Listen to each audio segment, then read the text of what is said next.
Hello, just a short video that nobody will probably have any interest in, but I find it quite interesting.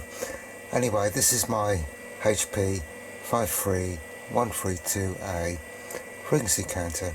Lovely counter. Bought it about 2.5 years ago. Got it very cheap on eBay. Normally they're over 1,000 when I've seen them, and also they don't often come with the channel 3, which gives you frequency readings up to 3 gigahertz. But anyway, the whole point of this video is it came, when I bought it, with the lowest cost oven controlled crystal oscillator option in it. And again, they often don't come with any oven oscillators in them. They've just got a 10 megahertz crystal besides the oven oscillator. Anyway, I wasn't terribly happy with the stability of this cheap and nasty OCXO that was in there, and once having done the calibration it would drift a fair bit in just a few days. So I went about installing or buying a very high quality OCXO, and of course they're all second hand from China, but I got one that was a well-known make and had very high specifications for not a lot of money.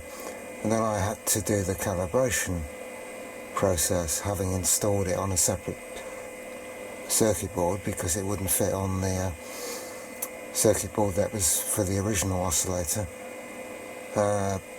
And there's a video on all that, which you could watch if you have any interest. But the way the calibration works is you feed in 10 megahertz from a known high stability source or accurate source, and of course I'm using my GPSDO for that, which we have to assume is accurate, but who knows. And the way the calibration is done, it's all done in software, and what they do is they have a D to A converter on the same board as the OCXO, which feeds a voltage to the adjustment pin on the OCXO. And because there's only a certain number of bits on that D to A, I think it's 12 bits or maybe 14 bits, the closest I could get when I did the calibration was a 5 millihertz difference between the OCXO and the GPSDO. Now 5 millihertz between friends, but I'm kind of obsessed with accuracy and whatever, but anyway, that was as close as I could get it, 5 millihertz error. But the whole point is that was roughly 2.5 years ago I did that calibration, and it's interesting to see that we're now reading an error of 9 millihertz, or if you like 0.009 hertz difference between the OCXO and the GPSDO. So I find it quite amazing, if that's the right word, that the OCXO that I installed has only drifted by 4 millihertz in approximately 2.5 years.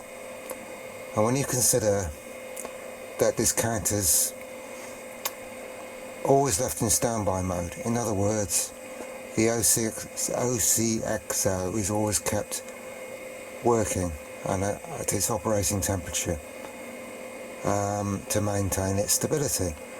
But that's all very well. But I've had several power cuts in 2.5 years, so the OCXO has been cycled quite a few times, and the most recent power cut was a week ago, when it always comes back to being very, very close to what it was when I first calibrated it. Only 4 millihertz difference between 2.5 years ago and now. So that's just a bit of my ramblings anyway. I just find that amazing that it is so stable, it will come back to such an accurate frequency after 2.5 years and power cycling and whatever. And that's what I love about this counter, is it's got 12-digit resolution. So you're right down to 100 microhertz on the last digit there. I've always been obsessed by precision and accuracy. Anyway, enough of my ramblings, and bye for now.